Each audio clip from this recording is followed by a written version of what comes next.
Silahkan duduk. Dalam nama Bapa dan Putra dan Roh Kudus. Amin. Saudara-saudari, Bapak Ibu terkasih, Shalom. Seperti biasa, katakan kanan kiri, jangan tidur. Bapak Ibu yang terkasih, satu dua pesan rohani untuk kita di Ekaristi kita pada hari ini. Yang pertama adalah, kalau Tuhan gak bangkit, maka sia-sialah iman kita. Ya, ini pertama, simpan baik-baik Bapak Ibu. Dan ini kekuatan di hidup kita. Kalau Tuhan gak bangkit, sia-sia kita percaya. Mengapa? Kita percaya pada Allah yang dibunuh manusia, ciptanya sendiri. Kita percaya pada Allah yang mencipta, dirajam begitu, disalibkan. Gila, dianggap penjahat. Allah seperti apa begini kalau dia gak bangkit, coba? Kepada siapa kita berharap? Kepada siapa kekuatan kita? Dasar kita siapa kalau Tuhan gak bangkit, coba? Masa dikawal oleh prajurit-prajurit, ditampar, ditinggal dengan tombak, digantung, disalib, mati percuma, mati konyol begitu. Katanya Allah, kok bisa seperti itu? Kepada siapa kita berharap? Kepada siapa kita bergantung? Kepada Israel, bangsa pilihan. Gak bisa, sekarang perang dulu. Gak bisa, sekarang ada perang dulu. Gak mau, gencatan senjata pun gak mau. Bangsa pilihan Tuhan, dituntut Tuhan keluar dari Mesir. Begitu hidupnya. Contoh sama siapa kita belajar tentang orang diberkati? Gak ada. Tapi syukur Tuhan bangkit, maka kita melihat sekarang ternyata tidak ada kuasa di dunia ini yang dapat mengalahkan kuasa Tuhan selain kuasa Yesus sendiri. Amin. Bapak Ibu, ini jaminan hidup kita.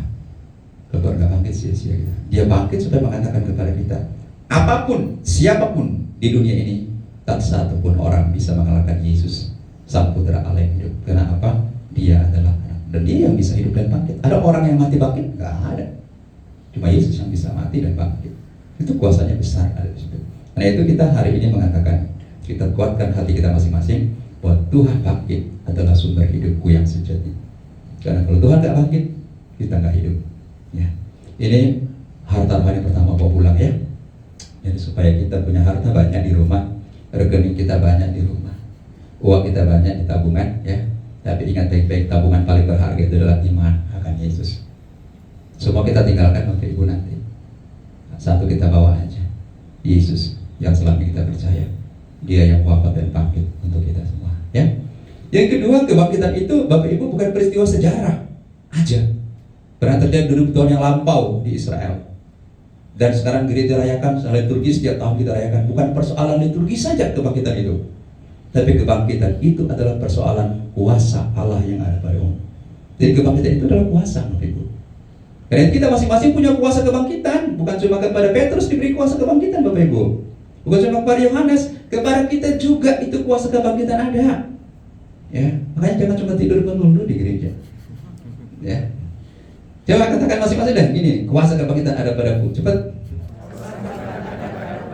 Iya, kuasa kebangkitan ada padaku. Yang tidak ucapkan kelainan lah. Kuasa kebangkitan ada pada kita Bapak Ibu. Mengapa kita dibaptis? Rayakan Kamis Putih, Jumat Agung, Paskah Suci, sambut. Itu kuasa kebangkitan ada padaku Bapak Ibu. Cuma karena kita nggak pakai. Ada masalah kita harus meredup, masalah kita khawatir, masalah kita takut, masalah kita mundur. Bapak Ibu, sebenarnya apapun persoalan kita hadapi, kita punya kekuatan Tuhan berikan untuk keluar dari situ. Sebab karena kita suka cepat menyerah. Manusia cepat menyerah, mau instan. Maunya doanya hari ini besok dijawab. Gak boleh Bapak Ibu. Doa itu bukan persoalan makan cabai. Ya. Karena kita suka doa seperti makan cabai doang. Oh, begitu-begitu langsung maunya langsung pedes. Gak bisa. Doa itu seperti minum obat Bapak Ibu. Ada prosesnya. Prosesnya. Karena itu Bapak Ibu, ingat baik-baik, kebangkitan itu adalah kuasa. Itu Tuhan berikan pada kita. Ini Petrus sampai hari ini pun masih kita dengarkan dalam bacaan pertama tadi, masih diadili. Gara-gara mereka menyembuhkan satu orang lumpuh di muka bait Allah. Petrus dan Yohanes masuk bait Allah, ada pengemis di situ lumpuh, minta dong. Ya, Petrus kan masuk. Petrus bilang, maaf ya, kepada kami gak ada emas, gak ada perak, yang ada pada kami hanyalah dalam nama Yesus, bangkitlah. Bangkit orang itu, sembuh. Itu orang lumpuh disembuhkan. Ya. Minta dia di depan bait Allah. Minta dong, namanya pengemis ya, lumpuh lagi, meminta-minta. Petrus bilang, maaf ya, gak ada emas dan perak pada kami. Yang ada pada kami hanyalah ini. Dalam nama Yesus, sembuhlah engkau. Sembuh itu orang lumpuh, berdiri. Itulah skandal, maka mereka sekarang di pengadilan. Karena mereka sembuhkan orang itu. Nah, Bapak Ibu, yang menyembuhkan orang lumpuh itu lewat Petrus dan Yohanes apa? Karena mereka percaya kuasa kebangkitan. Yesus yang bangkit. Jadi Bapak Ibu ingat baik-baik pesan kedua untuk kita hari ini. Bawa pulang tempat kerja kita masing-masing. Jangan cuma pikir pekerjaan yang banyak-banyak itu ya. Tapi sadarilah bahwa kuasa kebangkitan ada padaku. Sehingga kalau kita berada dalam pengalaman kegelapan makam, yang adalah simbol hidup kita yang kadang gelap, ya masalah, lah pergumulan, lah penderitaan, lah kepicikan, itu kan kita gambarkan sebagai sebuah hidup kegelapan atau kepicikan makam. Kalau berada dalam pengalaman kegelapan itu, jangan takut, ada kuasa kebangkitan Tuhan berikan padamu di situ. Ada kekuatan baru. Jangan mudah menyerah. Jangan mudah menyerah dalam hidup ini. Karena Tuhan selalu punya jalan menolong kita. Tuhan punya cara membantu kita. Kita hanya diminta oleh Tuhan, bersabarlah, berjalan bersama Tuhan. Tuhan tidak pernah meminta kita berjalan lebih cepat dan terlalu cepat dalam hidup ini. Karena kita berjalan terlalu cepat, ya, dan lebih cepat lagi, kita akan lihat hidup ini sebagai sebuah perlombaan. Tuhan minta kita berjalan lambat, berjalan bersama Tuhan, maka hidupmu akan menjadi berkat. Karena itu Bapak Ibu, ini pesan kedua untuk kita ya. Jadi bacaan pertama tadi bagus. Petrus ingatkan kepada kita, dalam kuasa kebangkitan Dia menyembuhkan orang. Kita pun bisa sembuhkan diri kita masing-masing dengan kuasa kebangkitan yang ada pada kita. Ya. Yang ketiga, bacaan pertama ini, orang-orang baik selalu banyak musuhnya, Bapak Ibu. Ya. Bapak Ibu, orang-orang baik itu banyak musuhnya ya. Di sini sih kelihatan nggak ada musuh, kan nggak ada yang baik-baik. Ya.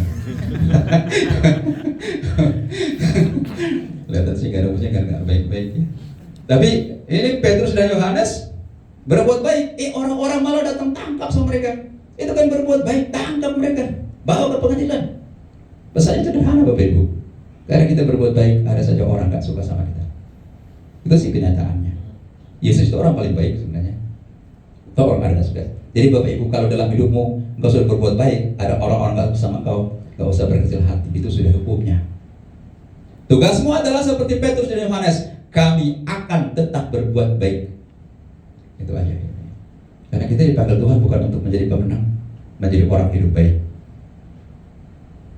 Jadi Bapak Ibu, pesan ketiga untuk kita hari ini, ingat baik-baik. Kalau dalam pekerjaan kamu di kantor sudah berbuat baik, berbuat yang terbaik di komunitas, ada orang gak suka, itulah salib kehidupan bersama Yesus. Gak usah membalas kejahatan dengan kejahatan. Kalau you balas kejahatan dengan kejahatan, maka poinnya 0. Gak ada poinnya. Ya, belajar untuk membalas kejahatan dengan kebaikan. Vicit omnia et amor. Kalahkanlah segalanya dengan cinta kasih. Paling penting. Karena kuasa kebangkitan itu ada di situ, ya. Dan yang terakhir, bacaan Injil hari ini bagus, ya. Ya, tapi ingat pesan saya loh ya. Jangan cuma lihat dia promo terus nggak ingat-ingat. Ya, orang Katolik paling susah sekali ditanya, sudah pulang gereja? Sudah. Banyak apa? Aduh, apa ya? Pokoknya romonya tinggi sih tadi. Kita biasa orang Katolik. Banyak apa tadi? Ya, pokoknya romonya sih pendek, lucu juga ya. Itu aja dia mau pulang, akhirnya nggak kuat hidupnya. Karena hafalnya cuma romonya doang, nggak dengar banyak. Ya. Rumah tadi, ya ganteng namanya Ovela. Emang kepalanya botak gitu aja. Oh ya, romo dari mana tuh? Gak tahu, pokoknya rumah tamu sih hitam. Ya itu di hafalnya. Bapak Ibu, yang terkasih, ingat baik-baik. Sudah 3 romo pesankan ya. Yang pertama itu adalah kita bersyukur bahwa Yesus bangkit, kita hidup ya. Yang kedua adalah kita bersyukur kita punya kuasa kebangkitan. Dan yang ketiga, hidup baik itu tidak selamanya indah mudah ya, selalu ada salibnya. Yang keempat ini adalah Injil. Petrus teman-temannya nggak dapat ikan semalam-malaman. Aduh kesian. Padahal ahli-ahli nelayan semua itu. Ahli nelayan itu nggak dapat ikan, kesian. Bayangkan semalam-malam nggak dapat. Betapa malasnya. Tiba-tiba Tuhan Yesus berdiri di pantai. Mereka kata boleh itu Yesus. Kemarin dikatakan Yesus itu hantu. Ya, bacaan kemarin dikatakan itu hantu. Hari ini dia nggak disebut hantu lagi di pantai. Bapak Ibu, pesannya sederhana dengan kisah ini. Tuhan selalu datang tanpa kita minta pun. Tuhan datang dalam hidup kita. Tanpa you cari Tuhan, Tuhan datang dalam hidupmu. Tanpa you minta, Tuhan selalu ada. Gak usah tanya Tuhan you di mana. Tuhan you berkarya enggak? Nggak perlu tanya. Tanpa you minta, Tuhan ada datang dalam hidupmu. Persoalannya adalah you kenal dia atau tidak. Persoalannya you sadari dia atau tidak. Gimana cara menyadari kehadiran Tuhan? Sangat sederhana, yaitu dengarin firman Tuhan, baca firman Tuhan, di situ ada Tuhan. Orang Katolik paling susah sekali bawa Alkitab atau baca, karena apa? Semua sudah di luar kepala. Orang Katolik bawa Alkitab, nggak perlu lah, ngapain bawa romo? Kita kan sudah di luar kepala, akhirnya lupa semua. Namanya di luar kepala juga, jadi lupa mas semua karena di luar kepala ya Pak, ya. Di luar kepala gimana? Soalnya orang Flores ya, dalam kepala sebagian. Tapi saya mau katakan Bapak Ibu, ketika mereka nggak dapat, Yesus bilang begini, ada nggak ikan? Nggak ada Tuhan. Sudah, terbangkan jala deh sebelah kanan. Terus begitu terbangkan jala, mereka dapat ikan banyak sekali. Gila, jala hampir koyak. Bapak Ibu, sederhana bahasanya. Kalau dalam hidup ini kita dengarin firman Tuhan, hidup kita bisa mengumpulkan banyak berkat. Simple bahasanya. Tuhan selalu hadir dan tanpa kita minta, dan kita dengarkan suaranya, dengarkan firman-Nya, kita akan dapat begitu banyak ikan, 300 lebih ekor. Jala pun tidak koyak. Ini pesan-pesan untuk kita hari ini. Jadi Bapak Ibu, semoga dalam hidup kita sepanjang hari ini, dalam tugas pekerjaan kita, jangan lupa selain dengarin lagu-lagu, dengarin suara teman-teman, belajar dengarkan suara Tuhan dalam hatimu. Yang berbicara tentang kebenaran, kebaikan, dan lakukanlah itu, karena perbuatan-perbuatan baik kita akan dibalas oleh Tuhan dengan berkat-berkat yang kita butuhkan dalam hidup kita masing-masing. Amin. Oke, sudah cukup saya kira ya. Dan sebentar kita ujian setelah misa ya. Bapa dan Putra dan Roh Kudus. Amin.